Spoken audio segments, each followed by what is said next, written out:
नमस्कार, मैं रीमा प्रसाद। इस वक्त आप देख रहे हैं न्यूज़ 18 इंडिया और इस वक्त हम आपको युद्ध से जुड़ी खबरें दिखाएंगे। पिछले 2 दिनों में रूस पर ऐसे मिसाइलों से वार किया गया जिसमें यूक्रेन के कई ठिकानों को पूरी तरीके से तबाह कर दिया गया है। पुतिन ने 48 घंटे तक ऐसी मिसाइलें लॉन्च की है जिसके बारे में दुनिया तो जानती थी, लेकिन वो इतनी तबाही मचाएगी इसका अंदाजा बहुत ही कम लोगों को था। अब इस पर हम रिपोर्ट आपको एक दिखाते हैं और समझाते हैं कि अगर पुतिन ने अपनी पूरी पावर का इस्तेमाल किया तो यूक्रेन का हाल क्या होगा। एक रिपोर्ट देखिए आप।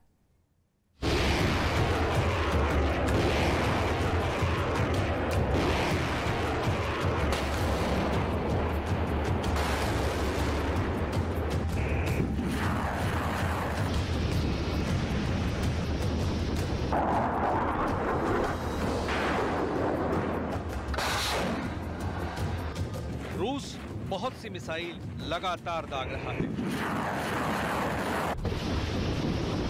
2 दिन के अंदर 6 तरह की मिसाइल दाग चुका है।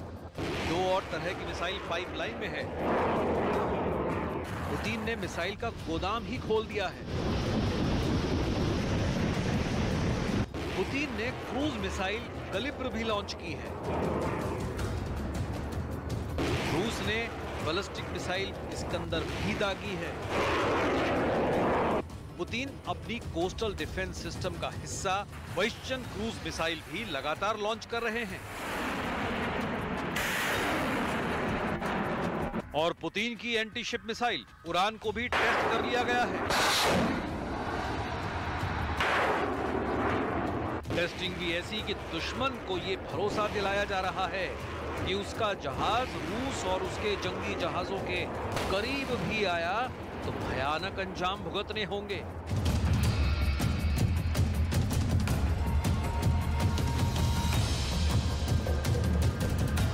देखिए कैसे रूस के इस जंगी जहाज से एक के बाद एक उड़ान मिसाइल लॉन्च होती हैं और टेस्टिंग के लिए अपने टारगेट पर सटीक हमले करती हैं। ये पुतिन की मिसाइल से डराने वाला युद्धाभ्यास है जो यूक्रेन युद्ध के दौरान ही दुश्मन को डराने के लिए शुरू किया गया है। Як я і передбачав, Росія дуже нервово сприймає нашу активність, знову обстріли Харкова, Одеси, знову спроби жорстоких наступальних дій на Донбасі. Це зло. युद्ध के मैदान में रूस का ये एक नया प्रयोग है। ये बाल्टिक सागर के लिए भी हो रहा है और साथ में काला सागर के लिए भी। दोनों जगह रूस की सेना एंटी शिप मिसाइल के साथ तैयार है। इसके पीछे रूस का मकसद क्या है ये आपको आगे बताएंगे, लेकिन पहले ये वीडियो देखिए।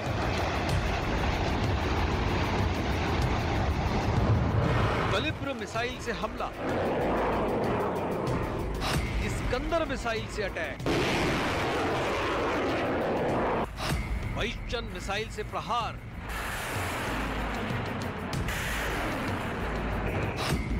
ओनिक्स से दुश्मन पर वार। 24 फरवरी को शुरू हुए रूस यूक्रेन युद्ध को 4 महीने पूरे होने को हैं, ये सब जानते हैं।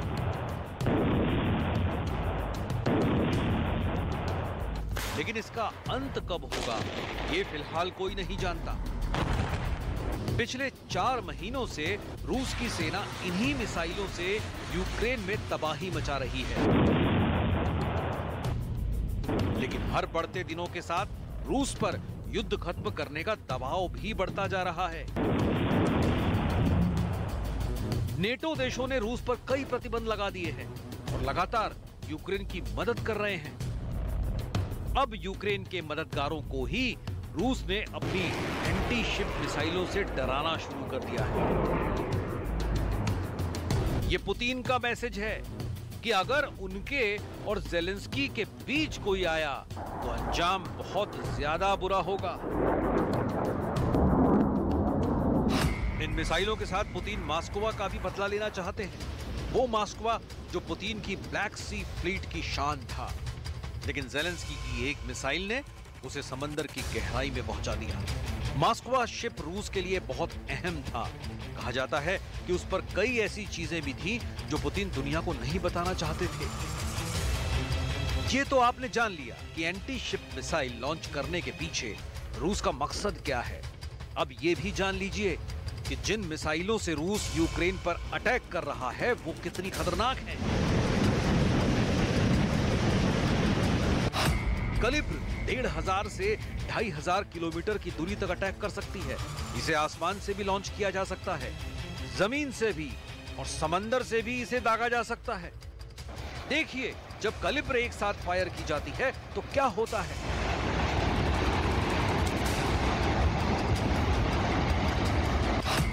अब देखिए रूस की बैलिस्टिक मिसाइल इस्कंदर, जिसकी रेंज है 500 किलोमीटर। रूस की सेना इसे जंगलों के बीच से लॉन्च करती है और फिर ये डॉनबास के आसपास जहां गिरती है वहां बड़ी तबाही मचाती है। रूस ने इस मिसाइल से यूक्रेन के बड़े बड़े मिलिट्री बेस को धूल में मिला दिया और अब भी उसके मिलिट्री अड्डों पर इस्कंदर कहर बनकर टूट रही है। В ходе специальной военной операции противник несет значительные потери. Так, с 19 мая за месяц боев одна только 14-я механизированная бригада ВСУ потеряла убитыми и ранеными больше 2100 человек. Из-за низкого морально-психологического состояния 800 человек, предназначенных для восполнения потерь этого соединения, отказались ехать в район боевых действий, обвинив офицеров в некомпетентности, взяточности и кумовстве при выплатах денежного. अब देखिए बैशन क्रूज मिसाइल, ये कोस्टल डिफेंस सिस्टम का हिस्सा है जो दुश्मनों के जहाजों को दूर रखती है। लेकिन यहाँ इसका इस्तेमाल ग्राउंड टारगेट्स को खत्म करने में किया जा रहा है। इससे एक बार में 6 मिसाइल दागी जा सकती हैं। ये 600 किलोमीटर से ज्यादा की दूरी पर टारगेट को उड़ा सकती हैं। बैशन मिसाइल को रूस ने पिछले 1 महीने के दौरान ज्यादा इस्तेमाल करना शुरू किया है। मरियुपोल और सेवेरोडोनेस्क पर हुए कई हमलों में इसने रूस के मिशन को पूरा करने में सबसे बड़ा रोल निभाया है।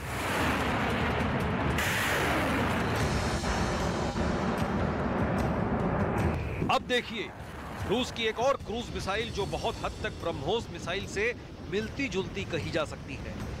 ये है रूस की ओनिक्स क्रूज मिसाइल।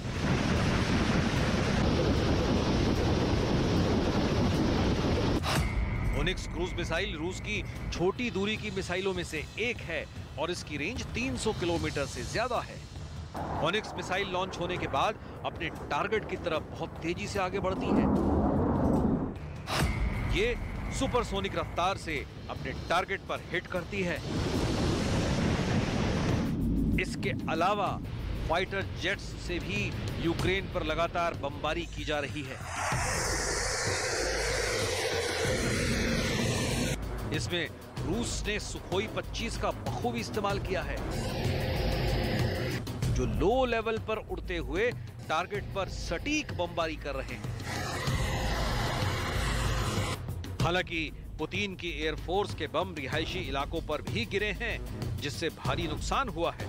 खार्किव में जब से रूस ने दोबारा ऑपरेशन शुरू किया है, कई जगह ऐसे बम से हमला किया गया है जिनके गिरने के बाद जमीन पर कई फीट गहरे गड्ढे हो गए। लोगों के घर तहस नहस हो गए और जब लोग दहशत के साए में जीने को मजबूर हुए, देखिए जब रूस का एक बम यहाँ खार्किव में गिरा तो कैसे उसने 2.5 मीटर का गड्ढा बना दिया। इतने बड़े गड्ढे को देखकर अंदाजा लगाया जा सकता है कि अगर ये बम किसी इमारत पर गिरता तो उसका क्या हश्र होता। 12:12 був сильний вибух. Зараз зразу вийшли подивитися, що трапилось. Побачили таке, що прилетіло щось велике.